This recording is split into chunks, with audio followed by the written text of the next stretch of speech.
Boa noite, telespectadores. No programa de hoje vamos conversar com 3 enfermeiras que estarão nos trazendo aí muitas informações para o nosso quadro Saúde e Longevidade.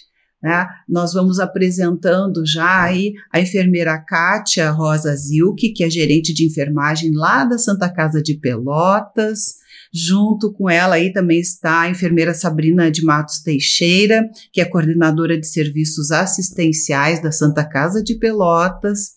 E conosco também a enfermeira Tatiana Cavalcante de Matos, que é mestre em diversidade e inclusão social.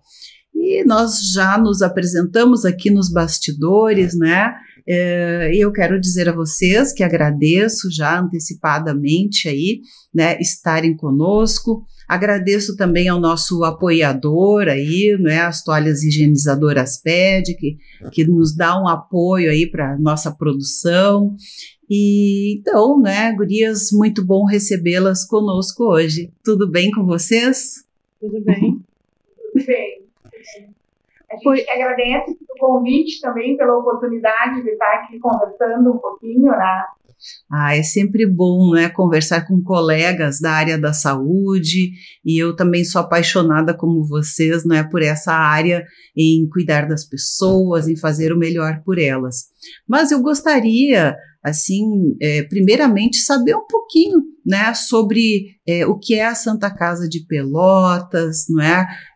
Como é que é o público de vocês, o trabalho de vocês aí. Fala um pouquinho pra gente, meninas aí, né? Tanto a Kátia como a Sabrina.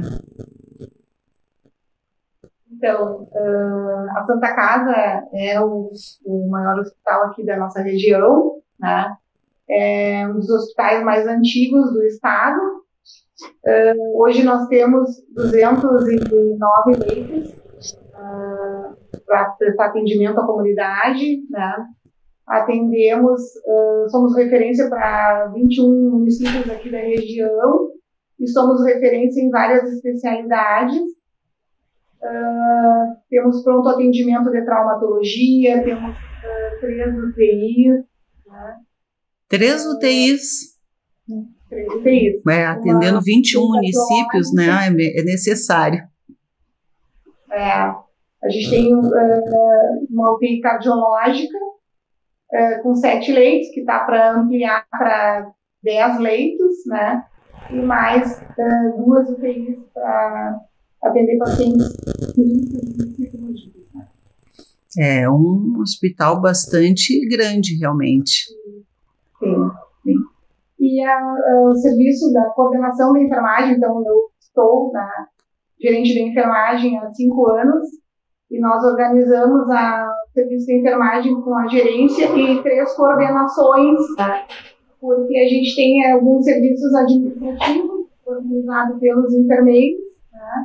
Temos, então, 3 coordenadoras, uma para os serviços sociais, que são as UTIs, centro cirúrgico, recuperação.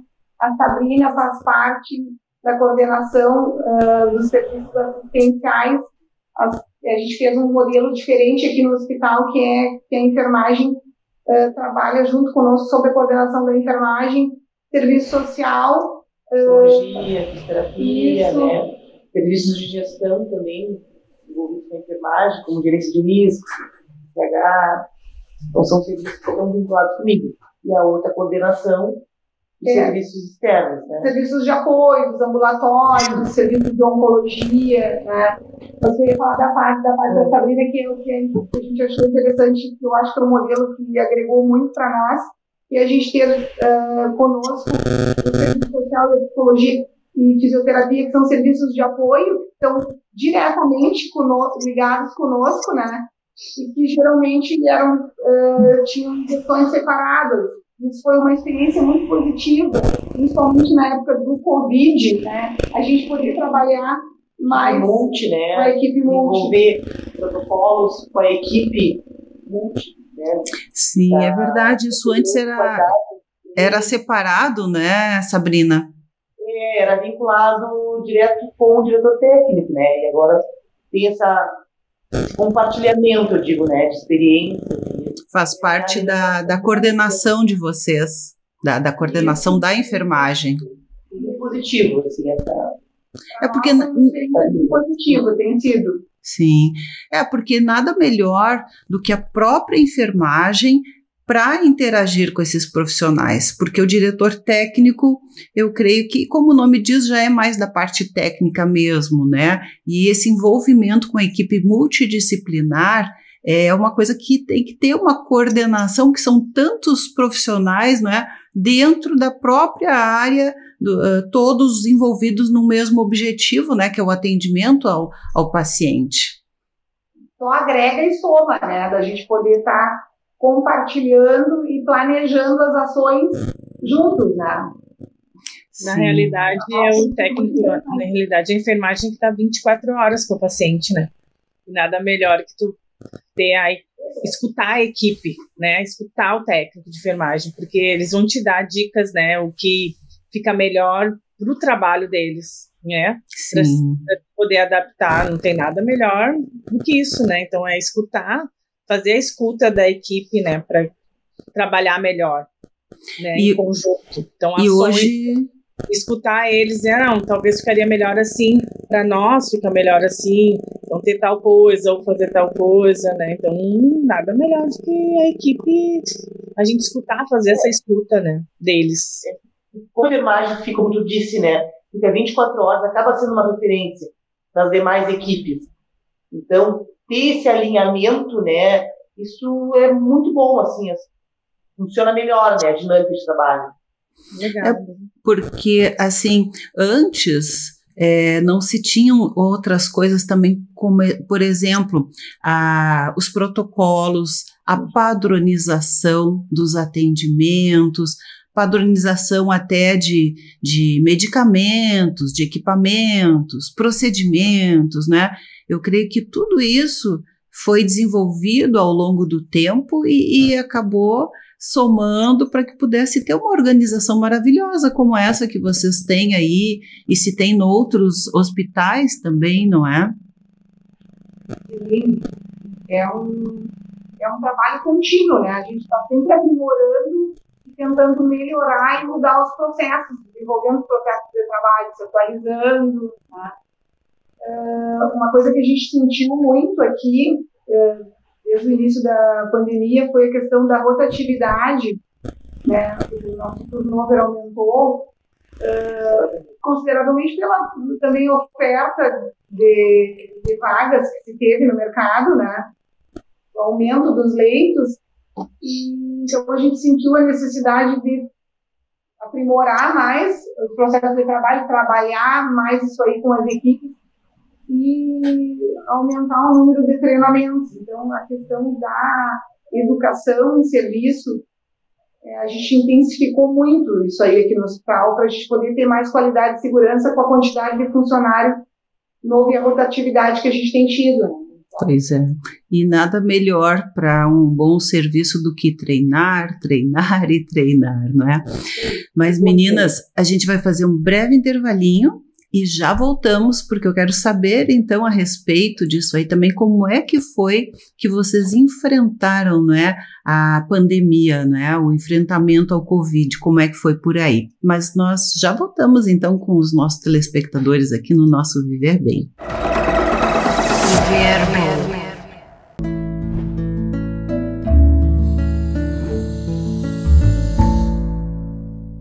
Estamos de volta e continuamos aqui a falar em saúde, em cuidados com os pacientes, especialmente tudo que é feito, né, por esses pacientes e que começa lá na base, na organização da equipe de enfermagem, que juntamente com a equipe médica, né, atuam.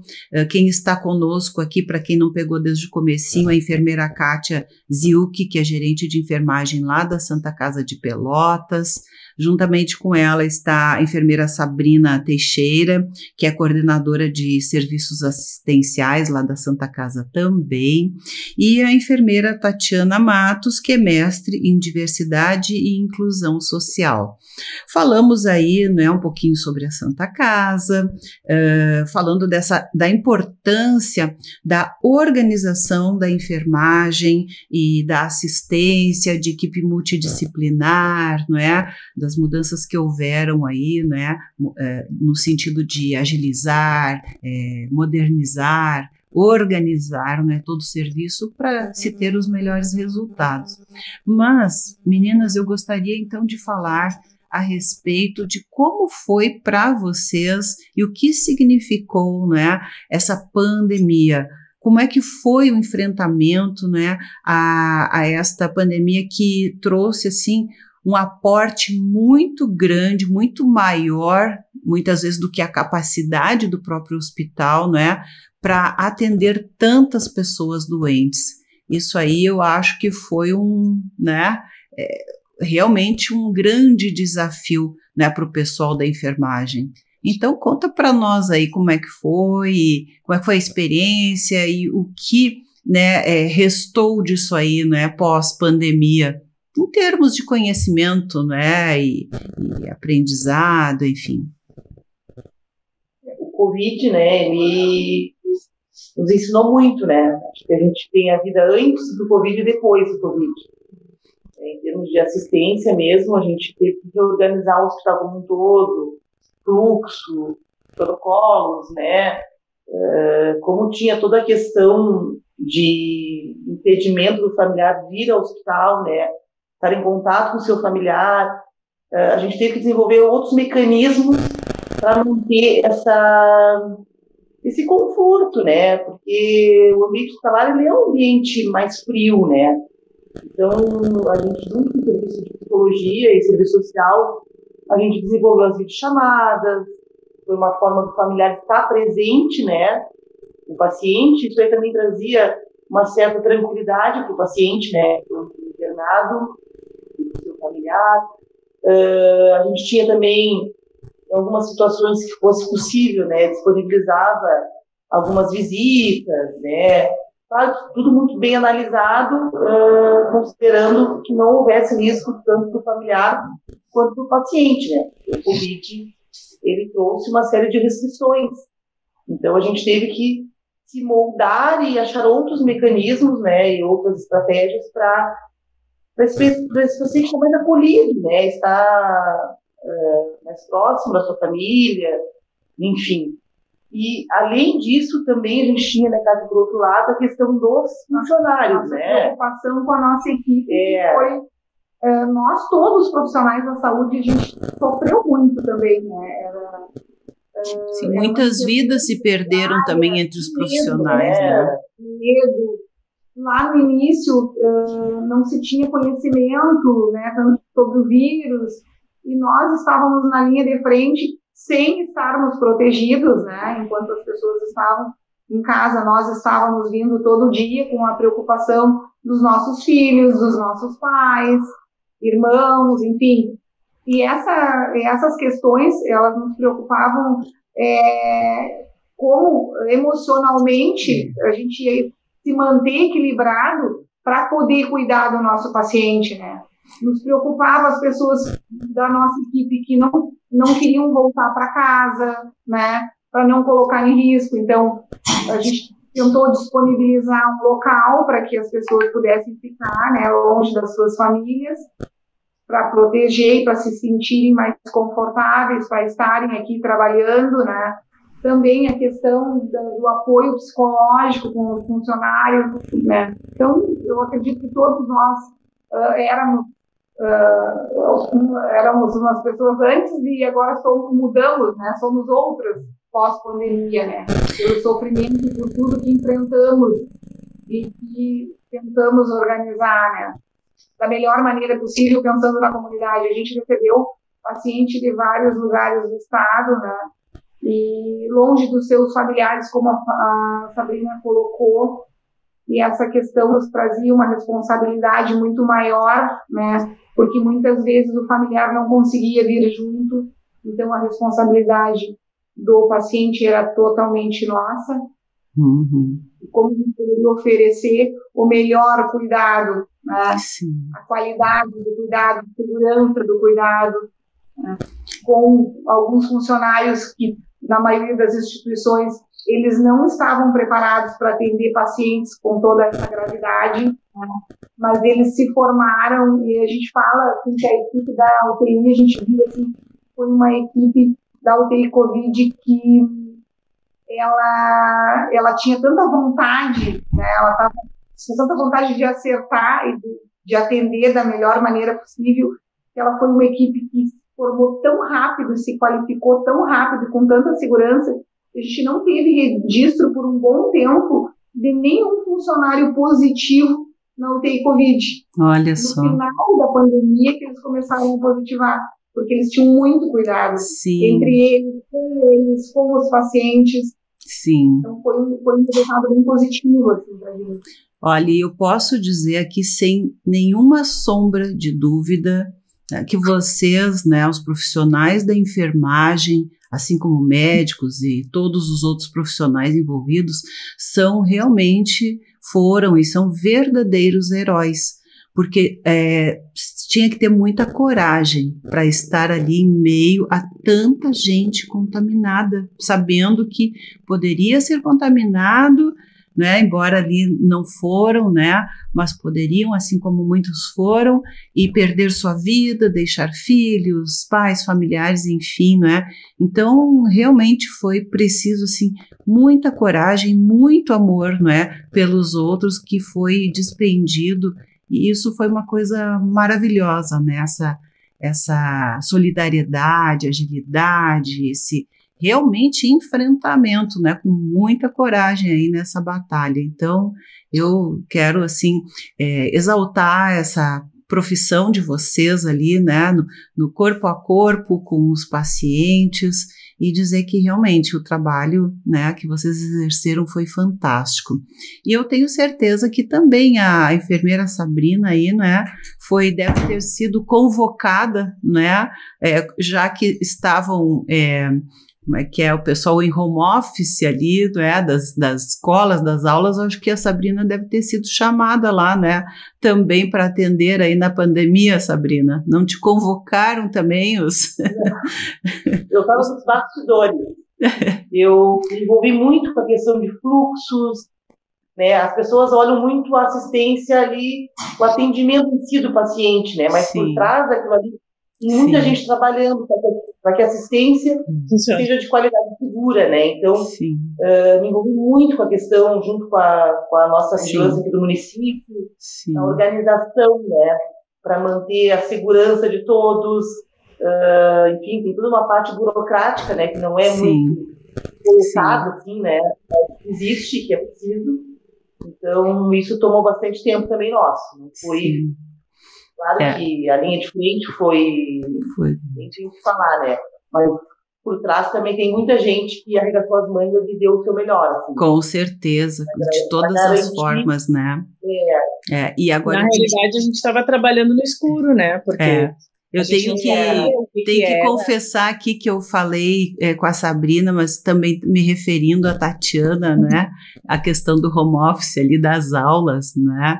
Então, né, mas eu estava na assistência nessa época e na realidade a gente tinha um paciente muito instável, né, muito difícil e mesmo o que eu disse antes, né, um paciente que a gente não conhecia o que era a doença, que a gente ainda desconhece muitas coisas e que está descobrindo agora com os estudos que estão vindo, né, então a gente teve que bolar estratégias para lidar com esse paciente. Era um paciente grave, um paciente que estabilizava assim na mínima manipulação, né? Então, o que fazer com esse paciente? Como é que tu vai tratar esse paciente? Comer, banho, né? Então, quando ele estava na UTI, então os gravíssimos, né? Então, pronar, né?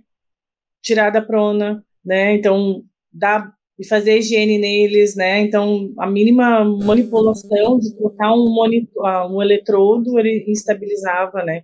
Então, E o bastidor, que nem diz a Sabrina, né, é o essencial, porque na hora a gente não consegue, a equipe em si não consegue pensar, precisa ter alguém por fora disso. Coordenando, né?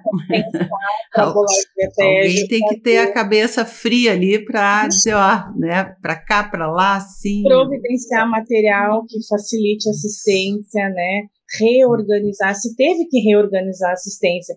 Eu estava conversando com umas colegas esses dias e às vezes a gente pensa, né, na dor, a gente aprende várias coisas, né? Então esse boom do Covid veio para a gente repensar várias coisas na assistência, né? Repensar, reorganizar, né? Então, como vocês falaram, então a gente hoje trabalha escutando mais a equipe para providenciar, então, uma melhora na assistência, tanto do funcionário como do paciente. Né? Então, juntos fazer essa reorganização, né? Então, às vezes a gente deixa isso desapercebido e alguém vai mandando, alguém vai fazendo, mas não se faz a escuta, né? E a gente teve que realmente trabalhar em juntar a equipe multidisciplinar e trabalhar em prol de um único ser que era o nosso paciente, né? Então, não foi foi todos, milhares, né? Então, todos muitas vidas. Meninas, adorei conversar com vocês. O pessoal aqui da produção tá já me, né, dizendo aí que o nosso tempo, infelizmente, né, terminou. E eu quero agradecer muito a vocês, convidá-las para estar conosco em breve aqui, porque ainda temos muita coisa bacana aí para falar do trabalho de vocês. Então, muito obrigada, nos falamos um pouquinho mais aí nos bastidores, né, e até breve aí com os nossos telespectadores. Um beijão para todos e voltaremos. Muito obrigada. Pelo convite, pela oportunidade. Nós que agradecemos, obrigada.